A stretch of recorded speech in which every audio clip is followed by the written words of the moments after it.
This week, I've completed the final puzzle in the second level of my game, which is a horror game inspired by RPG Maker type games Indigo. The final puzzle is a machine that requires 3 gears to start, and of course none of them are easy to get to.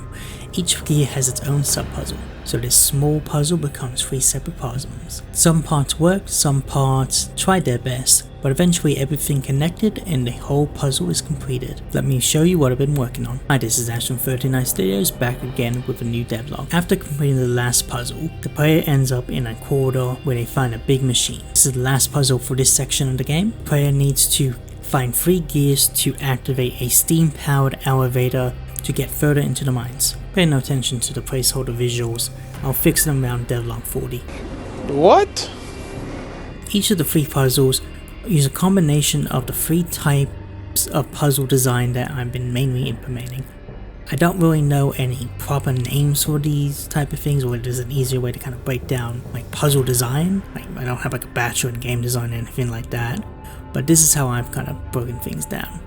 So there's item combination, environmental deduction, and general logic. And I'll explain what I mean when we get further into the video. The first puzzle is probably the simplest of the 3. If I had to break it down, it'd probably be item combination with a little bit of environmental deduction. Also the simplest one to create, so rare victory. The basic summary of the puzzle is the player will find a box with a rusted lock that is not usable and will require an item to smash it open. The player will need to go into this storage room as well as into this corridor to get 2 parts of a pickaxe, which they'll use to smash the lock open. The player will combine the items in their inventory, and they'll use environmental induction to find the items in the second one was actually the hardest one to create. It's kind of funny because it's the only one that's in one room.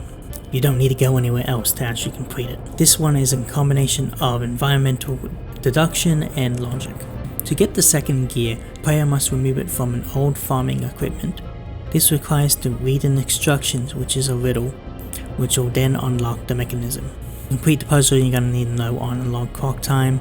At this moment, from the placeholder visuals, it looks like a clock, but once in the game, it will be more jumbled, making it harder for the player to tell that's what it's supposed to do. This one was the hardest one to implement, simply because the game wasn't registered the actual button prompts, plus some more annoying bugs that cause further issues. Then there's finally the third puzzle, probably the hardest one for the player to actually complete, as the quest to get the third gear is probably the most complex out of all 3 of them. Out of the lot of them, this is the only one that requires item combination, environmental deduction, plus logic to actually complete. Basically, the logic behind this puzzle is the player's going to find a corridor with a blocked out gate. Next to the gate there's going to be a note. This note will have the locker location where the keys are kept, plus it will have a logic puzzle to figure out the actual combination for the locker. Once the players figure out how to open the locker, they'll then need to examine the keys to actually get the right one. This is me, I kind of want to fake out the player, make it a little bit harder. But once they actually have the key, they can open the gate and then they can get the gear. It's pretty simple from that point onwards. After that, the player just adds the key into the big machine and that's it. What, you thought there was going to be one more puzzle? I did think about adding one, but then I thought the player's also going to be chased by the main antagonist, so it's a bit cruel if they had to then complete this puzzle before they can actually get to the next level. But if you guys say in the comments that you want me to put a puzzle there, I won't argue against you guys. But with that, the second level of the game is now complete, or at least the basic version of it. Again, this is the prototype stage that creates the minimal version, but no one knows what that means. The second level came and get a lot faster than the first one, which makes a lot of sense because most of the first level was me actually just making the systems to put it in. You might have noticed that the enemy hasn't been created. I think I'm going to hold off just for a little bit because I'm going to need to finalize a couple more things once I get to like the 5th level of the game where there's going to be a lot more enemies. Now that the second and third level are done, this leads into the 4th level, the one that I've been dreading the most. As I mentioned previously in other videos, for those who don't remember, the other levels of the game, I have a firm idea what was supposed to happen in them and the basic game flow of those levels. This is something that the 4th level I have never been able to figure out, so I've decided to make 3 different versions of the same level. This will hopefully tell me which version I should go with. This will triple my workload for this area, but it is required because this is gonna, as the 4th level is probably when the player is gonna get bored or that type of emotion is gonna sink in. I know there's a proper word for what I'm trying to tell you guys, but I'm forgetting it. So this is what I'm gonna be working on in the future. The 4th level, the 5th level, as well as the character design.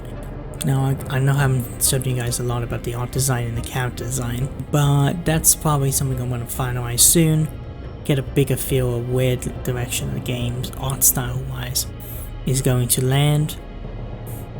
Plus finalize the character designs, because those are the main things that the player is going to be looking at, especially in trailers and ad promotions and all that type of thing. Though as my games are inspired by RPG Maker games, you can kind of guess where the art style is going to land, though less pixely hopefully.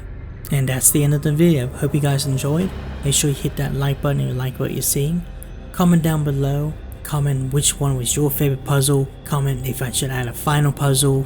And finally, make sure you comment if you have any ideas about the game or anything you like. I do read them. Most importantly, make sure you hit that subscribe button if you like what you're seeing.